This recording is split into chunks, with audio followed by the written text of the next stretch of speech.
Les complications post-accouchement. Bonjour à tous, et bienvenue sur notre chaîne Parents Zen. Aujourd'hui, nous abordons un sujet crucial, mais souvent sous-estimé. Les complications post-accouchement. Que vous soyez parent pour la première fois ou non, il est essentiel de connaître les défis que vous pourriez rencontrer après la naissance de votre enfant.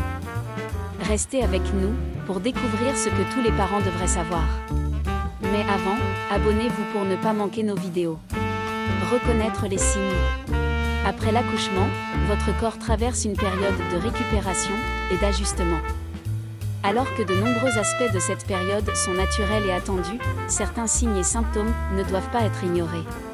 L'hémorragie postpartum désigne un saignement excessif suivant l'accouchement, qui peut survenir dans les 24 heures, hémorragie immédiate, ou jusqu'à 12 semaines après la naissance de l'enfant. Hémorragie tardive.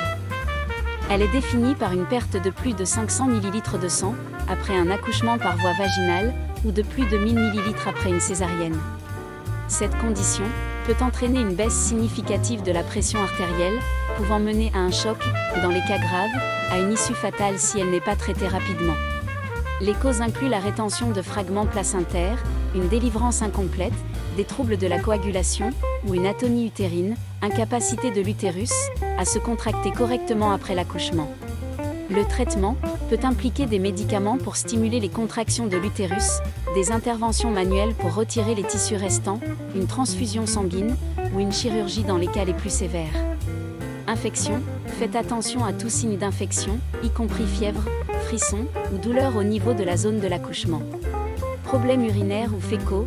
Des difficultés à uriner ou contrôler les mouvements intestinaux peuvent indiquer des dommages ou des complications. Il est crucial de contacter votre professionnel de santé si vous rencontrez l'un de ces symptômes ou si vous vous sentez simplement que quelque chose ne va pas. Le bien-être émotionnel. La période post-accouchement peut également être éprouvante émotionnellement. Beaucoup de nouveaux parents ressentent ce que l'on appelle le baby blues, mais parfois, ces sentiments peuvent évoluer vers une dépression postpartum plus sérieuse.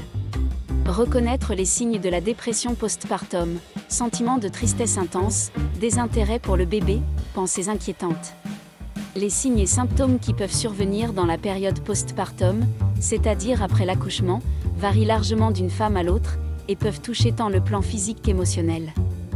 Voici quelques-uns des signes et symptômes communs à surveiller. Physique. Saignements et lochies. Il est normal d'avoir des saignements vaginaux, lochies, qui diminuent progressivement sur 4 à 6 semaines. Douleur au niveau de la zone périnéale, surtout après une déchirure ou une épisiotomie, ainsi que des douleurs abdominales, tandis que l'utérus revient à sa taille normale. Fatigue. La fatigue est très commune, en raison des exigences de la maternité et du rétablissement après l'accouchement. Changement dans les seins peuvent devenir engorgés, tendres et douloureux au début de l'allaitement. Difficultés urinaires ou incontinence. Des problèmes pour uriner ou une incontinence urinaire peuvent survenir, souvent temporaires. Émotionnels et mentaux. Baby blues, sentiments de tristesse, d'irritabilité et de fatigue, souvent attribués aux changements hormonaux. Cela commence généralement quelques jours après l'accouchement et se résout de manière autonome dans les 2 semaines. Dépression postpartum, un état plus sévère que le baby blues, avec des symptômes persistants de dépression qui peuvent nécessiter un traitement. Anxiété postpartum, certains parents peuvent expérimenter une anxiété intense après la naissance, pouvant inclure des inquiétudes excessives pour la santé et le bien-être du bébé. Complications plus graves. Il est également important de connaître les signes de complications plus graves qui nécessitent une attention médicale immédiate, comme hémorragie postpartum, un saignement excessif après l'accouchement. Infection, symptômes tels que fièvre, frissons et écoulement malodorant peuvent indiquer une infection. Mastite, inflammation du sein, souvent accompagnée de fièvre, rendant le sein rouge, chaud et douloureux, généralement lié à l'allaitement. Il est essentiel, pour les nouveaux parents, d'être informés de ces signes et symptômes et de consulter un professionnel de santé pour tout ce qui sort de l'ordinaire ou cause de l'inquiétude. Un soutien adéquat pendant la période postpartum est crucial pour la santé et le bien-être de la mère ainsi que du bébé. Il est essentiel pour les nouveaux parents d'être informés de ces signes et symptômes et de consulter un professionnel de santé pour tout ce qui sort de l'ordinaire ou cause de l'inquiétude. Soutien et ressources. Il est vital de chercher du soutien, que ce soit à travers des professionnels, la famille ou des groupes de soutien. Prendre soin de vous. Prendre soin de vous est tout aussi important que de prendre soin de votre nouveau-né. Voici quelques conseils pour vous aider à récupérer physiquement et émotionnellement. Repos, dormir quand le bébé dort, n'hésitez pas à demander de l'aide pour vous permettre de vous reposer. Nutrition, mangez des aliments nutritifs pour aider votre corps à récupérer.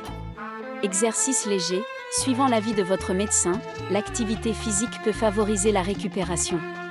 Les complications post-accouchement peuvent être intimidantes, mais avec les bonnes informations et le soutien, vous pouvez les naviguer avec confiance. N'oubliez pas, prendre soin de vous est la première étape pour prendre soin de votre famille. Merci d'avoir regardé cette vidéo. N'hésitez pas à liker et à partager afin d'aider d'autres parents. À bientôt pour une prochaine vidéo.